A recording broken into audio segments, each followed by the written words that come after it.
mas o nosso entrevistado agora sabe muito bem que lado ele está. Nós trazemos agora no Bastidores CNN o deputado federal pelo PSOL e pré-candidato à Prefeitura de São Paulo, Guilherme Boulos.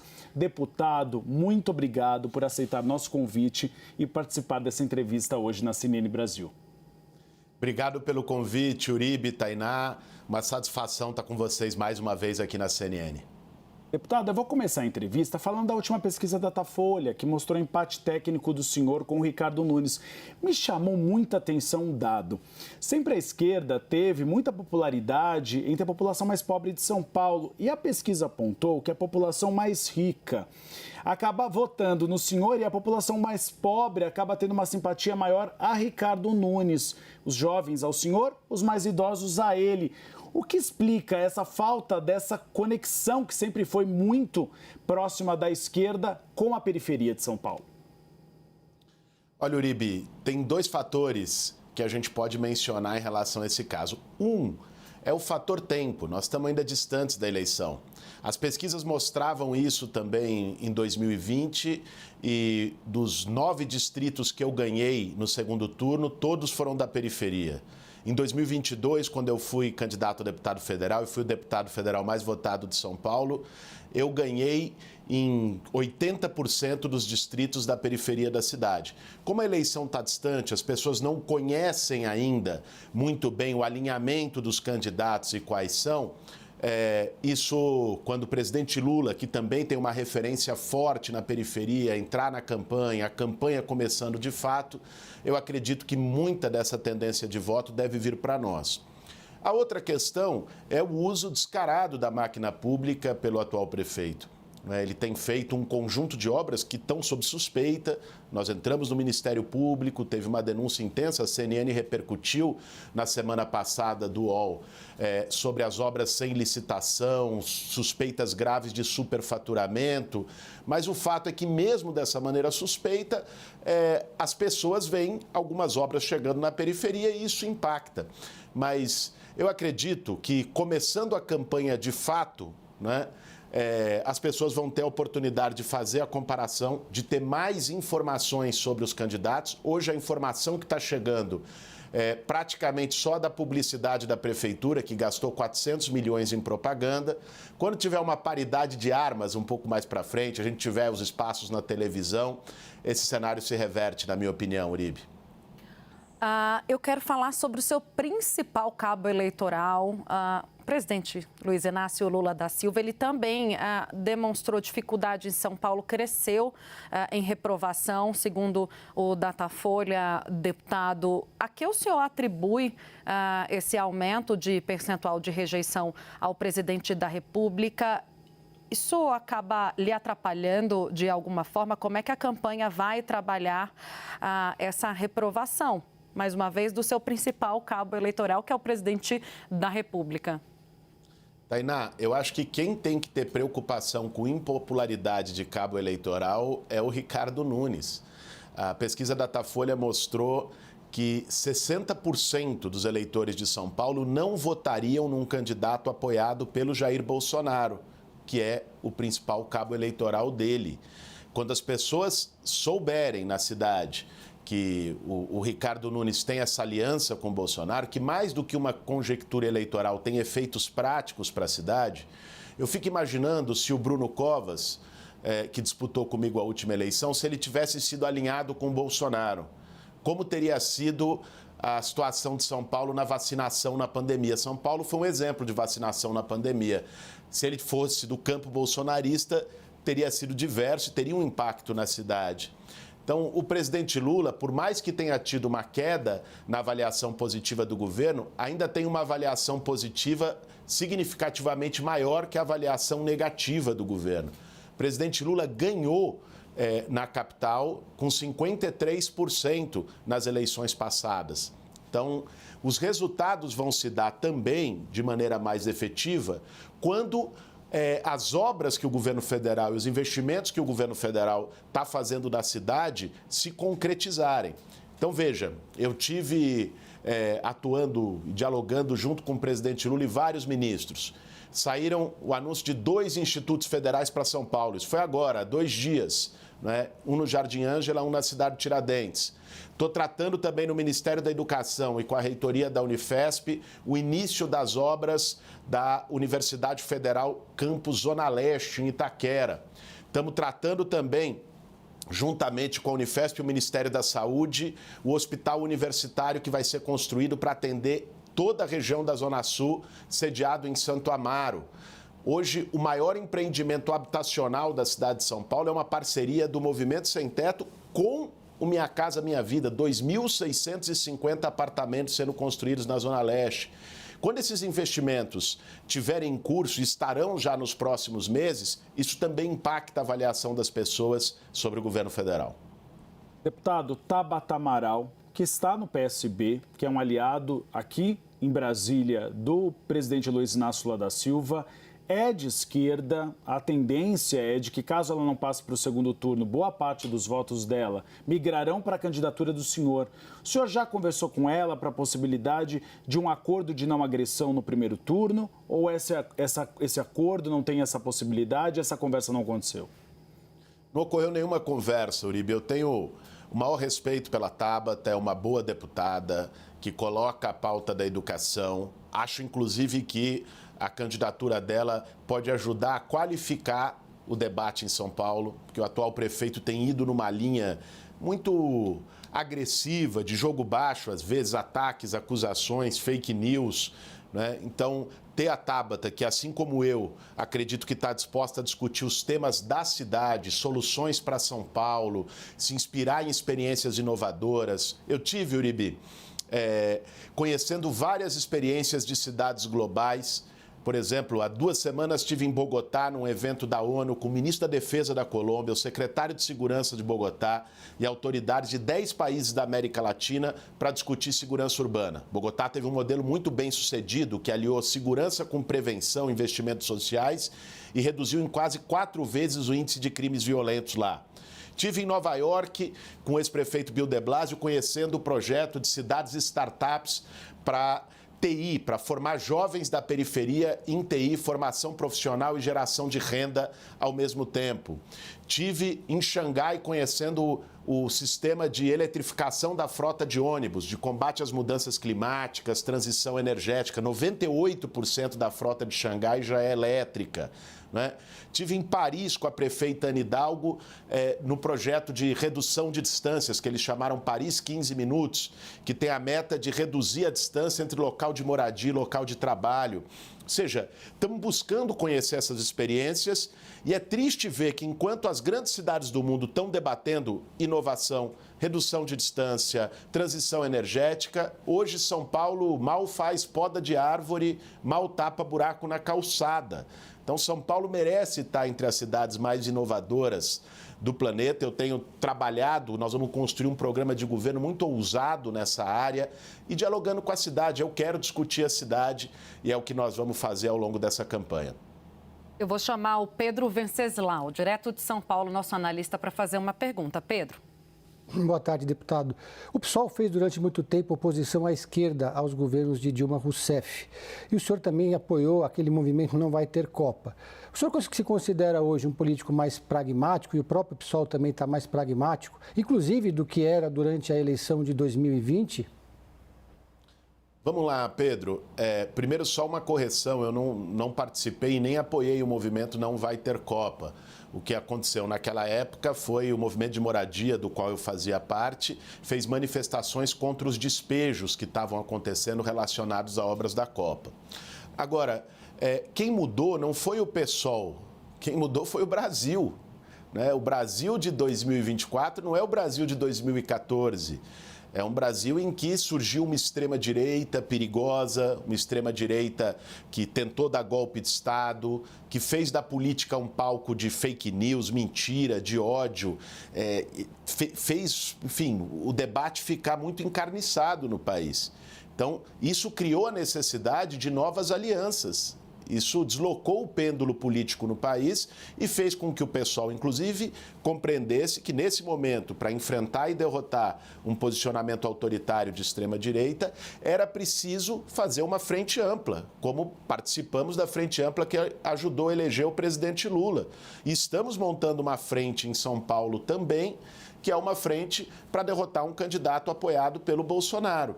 Então, essa frente tem uma amplitude. Eu até vejo alguns comentários, às vezes, dizendo mas o número de partidos do outro lado é maior do que o de cá. Frente ampla não se define por número de partidos. Frente ampla se define por uma coesão de setores da sociedade que defendem a pauta democrática. São Paulo foi o palco das diretas já, do comício do Anhangabaú, do comício da Praça da Sé, da Praça Charles Miller, teve um papel muito forte no movimento de recuperação democrática do país. Por isso, a cidade de São Paulo ajudou a eleger o presidente Lula contra o Bolsonaro em 2022 e eu tenho certeza que não vai se curvar, e a pesquisa da Datafolha mostra isso quando traz a rejeição a um candidato apoiado por Bolsonaro, alguém que queira trazer essa cultura para a nossa cidade. Ô, deputado, insistindo também em temas que se relacionam com o governo federal e com o presidente Lula, também de olho na pesquisa. A pesquisa mostra mais de 60% de rejeição do público evangélico ao governo federal, sobretudo depois da última fala do presidente da República, quando ele menciona Hitler ao falar das mortes em Gaza. O governo não conseguiu contornar ainda isso, o presidente não fez um pedido de desculpa, foi uma avaliação que a comunicação do presidente fez, de tentar mostrar, na verdade, que ele se referia ao governo Netanyahu e não ao povo judeu, enfim, deu as justificativas que deu, mas fato é que os números mostram um distanciamento ainda maior de um setor importante no voto, inclusive, um setor que já estava distanciado desde o último governo, assim permaneceu durante a campanha. Um ano depois da posse do presidente da República, o governo demonstra que não consegue repactuar com os evangélicos. Como é que o senhor está trabalhando a aproximação com esse público e vai trabalhar diante dessa dificuldade de Lula de conversar com os evangélicos? Olha, Tainá, eu tenho uma relação com evangélicos que vem da minha atuação no movimento social. Eu não sei se vocês sabem, a maioria das pessoas que estão no Movimento Sem Teto, que participam das comunidades do movimento, são evangélicas. Nós medimos isso em censo interno, em cadastro do movimento, lá atrás. Porque muitas vezes o público evangélico é boa parte do público que está nas periferias, que tem as carências sociais maiores, usuários de serviço público. Quando você está na fila de um posto de saúde para fazer um exame, ninguém te pergunta se você é católico, se você é evangélico, qual a sua religião. As pessoas querem resolver aquele problema concreto. E é a partir dessas questões que eu vou dialogar com o público evangélico. Eu tenho o maior respeito por denominações, tenho feito reuniões, inclusive, com referências, lideranças, pastores, nas periferias de São Paulo, porque quando nós estávamos na pandemia e nós montamos o projeto das cozinhas solidárias para alimentar as pessoas no momento mais difícil, que eu tenho o maior orgulho de ter sido o primeiro projeto de lei que eu aprovei como deputado e foi sancionado pelo presidente Lula e o decreto assinado há 10 dias aqui em Brasília. Quando nós fizemos isso, íamos para as comunidades distribuir cesta básica, alimentar as pessoas, eu via pastores, padres, missionários, gente de várias religiões também fazendo esse trabalho social e solidário. Existem parcerias com a prefeitura para a realização desses trabalhos sociais e, obviamente, aquelas que sejam boas para a cidade, para atender as pessoas mais carentes na ponta, nós não só vamos manter, como aprofundar. Então, esse diálogo, ele já existe, né? Agora, esse diálogo não pode se dar a partir de fatores ideológicos, que é o que o outro lado tenta fazer da eleição municipal um embate ideológico, uma cruzada ideológica. Esse debate tem que se dar com os evangélicos a partir dos problemas concretos da vida, né? Outro dia eu estava conversando com uma senhora evangélica que me disse que o maior problema que ela sentia, eu perguntei para ela, qual o problema maior que você vê em São Paulo? Ela falou, o maior problema é quando eu estou voltando do culto à noite e eu me sinto insegura, porque a iluminação pública é ruim, porque não tem segurança adequada no bairro que eu moro. É esse o tema que eu quero discutir com os evangélicos, mas também com os católicos, independente de qualquer religião, com o povo de São Paulo. Deputado, o senhor estava falando de Jair Bolsonaro, do apoio de Luiz Inácio Lula da Silva ao senhor. A gente viu uma polarização em 2022 e se desenha, por alguns autores políticos, uma tentativa de retomar essa polarização nas eleições municipais deste ano. O senhor é favorável que essa polarização Lula e Bolsonaro continue na disputa à Prefeitura de São Paulo ou a cidade de São Paulo deve ser discutida de outra maneira, em outros termos? Nós queremos, Uribe, discutir a cidade de São Paulo e eu tenho me preparado para fazer isso. Juntei um grupo de mais de 60 pessoas que passaram pela gestão pública em diferentes gestões, não só das gestões de esquerda, né, para ouvir essas pessoas. Montamos grupos de trabalho para discutir todos os temas: saúde, assistência social, cultura, mobilidade, segurança urbana, os grandes temas da cidade. Estamos elaborando um programa de governo qualificado, com propostas objetivas, com começo, meio e fim, discutindo o impacto orçamentário de cada proposta. Então, nós vamos discutir a cidade. Agora, é inevitável que numa cidade da dimensão de São Paulo, a principal cidade do país, a cidade mais rica da América Latina, você tenha um debate político que se espraie para além da cidade para o debate nacional. Isso sempre foi assim em todas as eleições de São Paulo, basta olhar lá atrás. Então, dizer quem apoia cada um é relevante. E aí, qual é a minha diferença para o atual prefeito, Uribe? É que eu não tenho problema algum, ao contrário, tenho orgulho de dizer que sou apoiado pelo presidente Lula. O presidente Lula que está discutindo comigo os investimentos na capital, que quer melhorar a relação com a cidade de São Paulo, que hoje não está boa. Para você ter uma ideia, várias pessoas mais carentes em São Paulo não estão podendo pegar benefícios do governo federal por uma completa inoperância, intencional ou não, da prefeitura na gestão do CAD único através dos CRAS, com filas de 3, 4 meses. Isso saiu em matéria de jornal recente fazendo essa denúncia. Então, as pessoas têm que saber que eu vou ser o candidato que, se ganhar a eleição, vai estreitar e ampliar essa parceria com as políticas públicas federais. O meu adversário, ele tem uma relação meio esquisita com aquele que é o apoiador político dele, que é o Jair Bolsonaro. Ele é quase um bolsonarista envergonhado. Então ele pede voto para o Bolsonaro em 2022, vai no palanque da Avenida Paulista, que queria anistia para golpista, se junta com o Bolsonaro, convida bolsonaristas raiz para o seu secretariado e, ao mesmo tempo, ele vem querer dizer que é de centro, que é amplo, que é moderado. Não cola. Ele está tentando enganar a população nesse caso.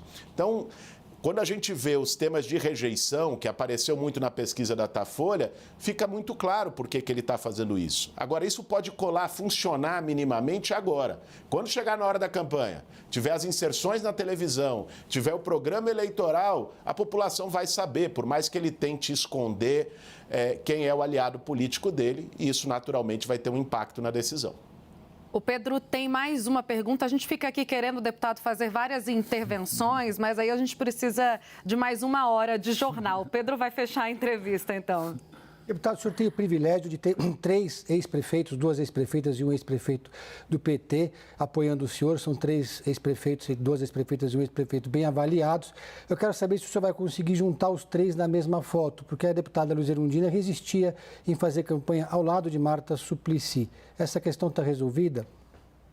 Olha, a deputada Luiz Erundina, minha amiga, e que eu tive o privilégio de ter como companheira de chapa, minha candidata a vice nas eleições municipais passadas, já está engajada na pré-campanha. Eu vou ter um evento, inclusive, no sábado, com profissionais da educação de várias regiões da cidade, junto com a Erundina. Faremos um evento conjunto no próximo sábado. E eu acredito sim, Pedro, que é só uma questão de tempo e oportunidade para que a gente junte num evento de campanha, junte em materiais de campanha, inclusive, de divulgação e tal, 3 grandes prefeitos da cidade. Luiz Erundina, a Marta, que agora é minha vice, também com muito orgulho, que deixou um legado importante para a cidade, e o Fernando Haddad. Então, isso vai acontecer, Eu acho que isso também dá um estofo de ter ao meu lado pessoas com experiência administrativa, que governaram a cidade de São Paulo, que conhecem a máquina pública por dentro, porque a gente sabe, às vezes, que nem tudo que a gente quer fazer a gente consegue com a máquina pública. Então, é importante chegar sabendo também quais são as dificuldades, os obstáculos, os desafios para poder ganhar a eleição em primeiro lugar e, dando tudo certo, fazer um governo extraordinário na principal cidade do país. Nós conversamos com o deputado federal Guilherme Boulos, pré-candidato do PSOL à Prefeitura de São Paulo. Deputado, muito obrigado pela presença aqui no Bastidores CNN. Eu que agradeço, Uribe, Tainá, Pedro, uma satisfação enorme falar com vocês e com todos os telespectadores da CNN. Grande abraço e boa semana para todos. Obrigado, boa semana, deputado.